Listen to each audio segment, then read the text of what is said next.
Salam sejahtera Malaysia, terima kasih kerana menonton video-video dalam channel ini. Sebelum kita mula, jangan lupa untuk tekan tombol subscribe, share, like, dan komen. Let's go! Salam sejahtera dan selamat petang kepada semua pendengar berita panas petang ini dipetik dari syahbudin.com.net bertajuk Muhyiddin tidak layak jadi pemimpin di negara berbilang kaum seperti Malaysia. Berita penuh.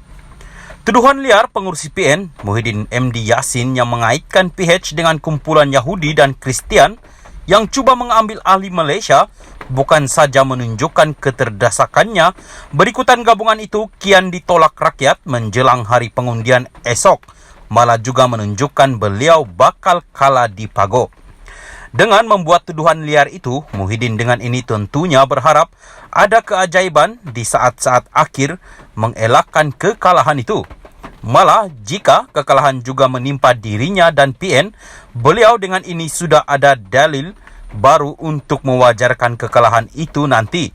Yang nyata, dengan tuduhan sebegitu rupa, Muhyiddin kini nampaknya semakin dikuasai PAS dalam pemikiran dan hujah politiknya kerana sebelum ini hanya parti Islam itu saja yang galak membuat tuduhan melampau terhadap kaum dan agama lain untuk meraih sokongan pengundi Melayu.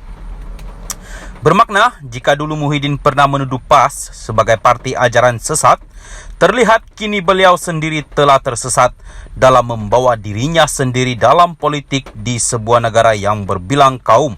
Kesiannya.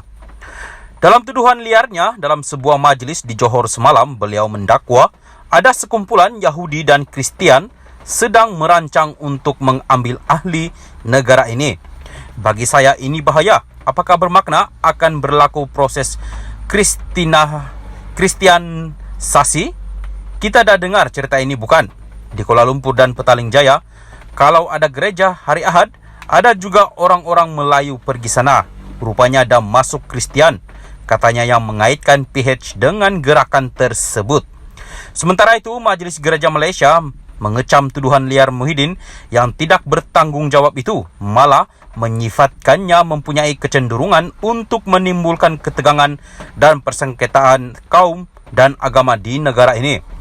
Sebagai bekas Perdana Menteri dan pernah pula memegang jawatan Menteri Dalam Negeri, tuduhan Muhyiddin setelah hilang kuasa ini benar-benar memperlihatkannya tidak layak menjadi pemimpin di sebuah negara berbilang kaum dan agama seperti Malaysia.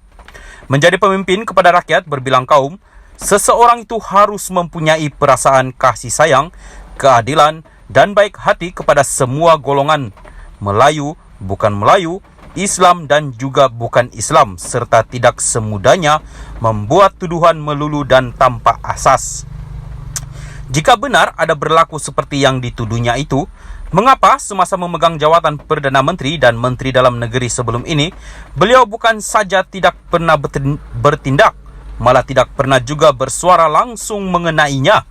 Apa yang dilakukannya semasa ada jawatan? Goyang telur atau sibuk memperkaya anak dan menantu? Kenapa hanya bising setelah tiada kuasa? Berikutan Muhyiddin sendiri telah mempamerkan dirinya tidak layak menjadi pemimpin di negara berbilang kaum. Walaupun bercita-cita besar untuk kembali sebagai Perdana Menteri, pengundi dengan ini tidak perlu berfikir panjang lagi dalam membuat keputusan. Beliau mesti dikalahkan di Pago dan gabungan PN yang dipimpinnya juga jangan sesekali diberi undi serta ruang untuk terus menghuru-harakan keharmonian di negara ini. Syahbudin Hussein, 18/11/2022.